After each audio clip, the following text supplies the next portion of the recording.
No, that's fine. All right, so getting him off the harness now that he's 6 months old for two reasons. Number one, harnesses that clip onto the back encourage him to pull. So if I'm pulling back on the back of his harness, he's going to lean into it.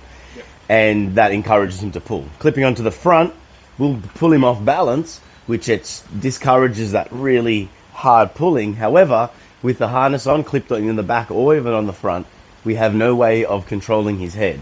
And the problem when our dogs start to get a little bit older is that he may be walking down the street and going, oh, there's a dog, I want to say hello. And then you're like, no, we got to cross the road. And even though you're pulling him away, he's still staring and focusing on the thing that you don't want him to go to.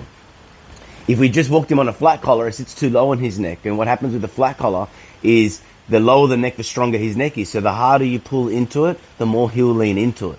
So then, just like with the harness, but the problem with that is that dogs, they get used to the fact that there's pressure on. It sounds like they're choking, but if he was choking, he would technically stop because who wants to choke? But he becomes so desensitized, he doesn't care about this pressure. And then, of course, collar down low, just like the harness. There is no way to control his head. So when we put the slip lead on, there's a couple of things that are important.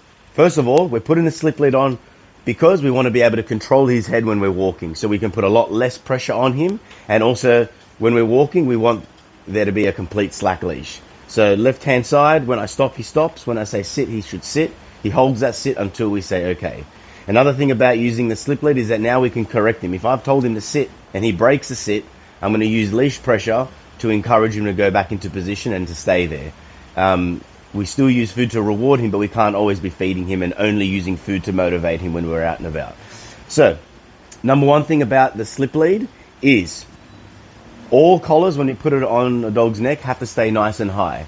Higher the neck, the more sensitive it is, so a little bit of pressure can do more maximum efforts.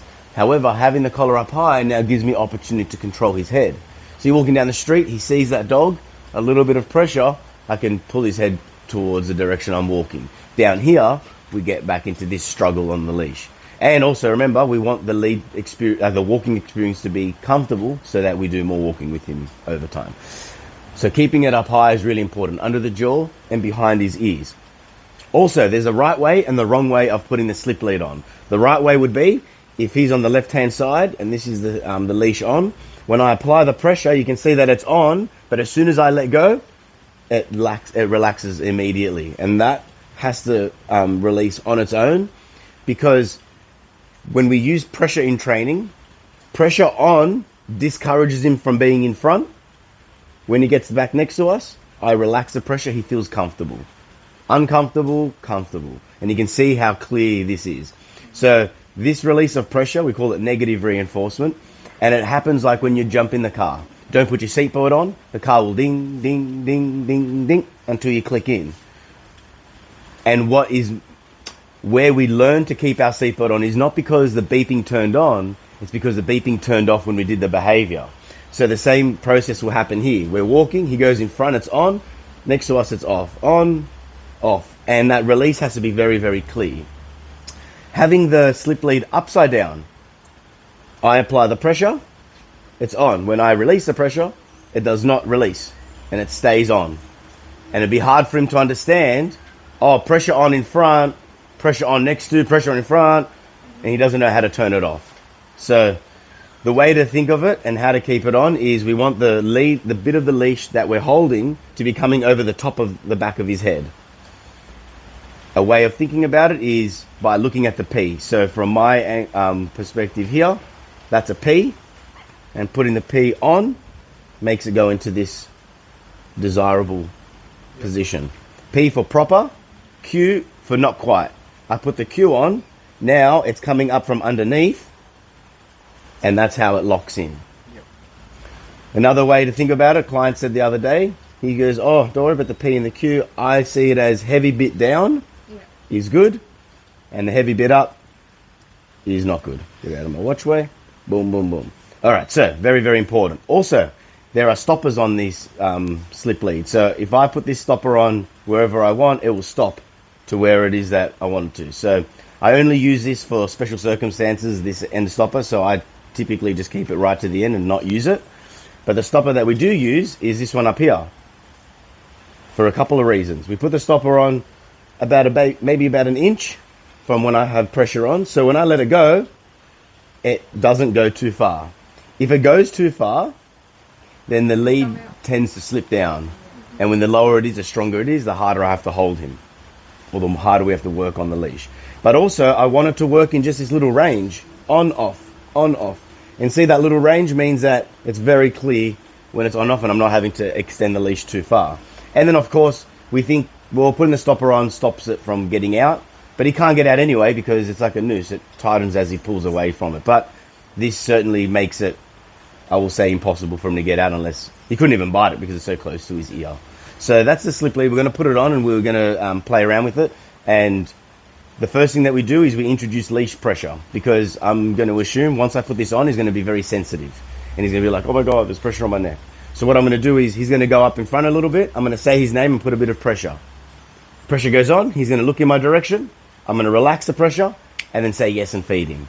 So then I want to teach him, because what he comes pre-packaged from nature is something called opposition reflex. Where he feels pressure, he'll lean against it. He'll always try to run away from pressure.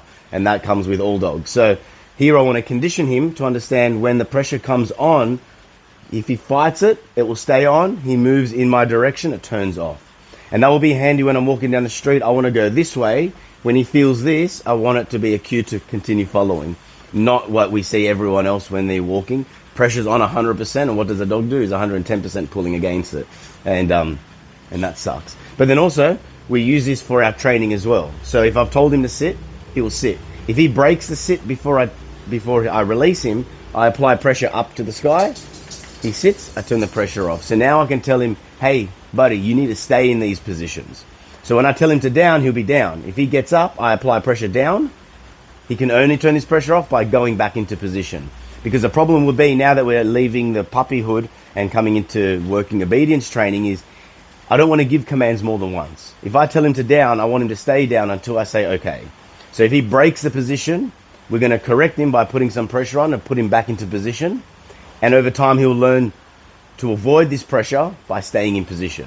But if we have him on the harness, for example, if he breaks position, I can't put pressure on his harness because it's not that undesirable. He doesn't care. He'll just fight it. So then what do we do to put him back in the position? We use food to put him back down. He breaks position, we put food in, and we tell him to down. Then over time, he learns, well, if I break position, I will potentially get more food, because we keep doing the thing. Where here, it's now you have to stay in these positions. So we'll put it on and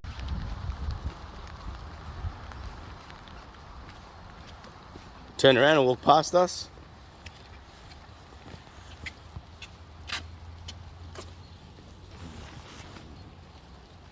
Keep it on, don't stop for him. Don't stop, keep walking.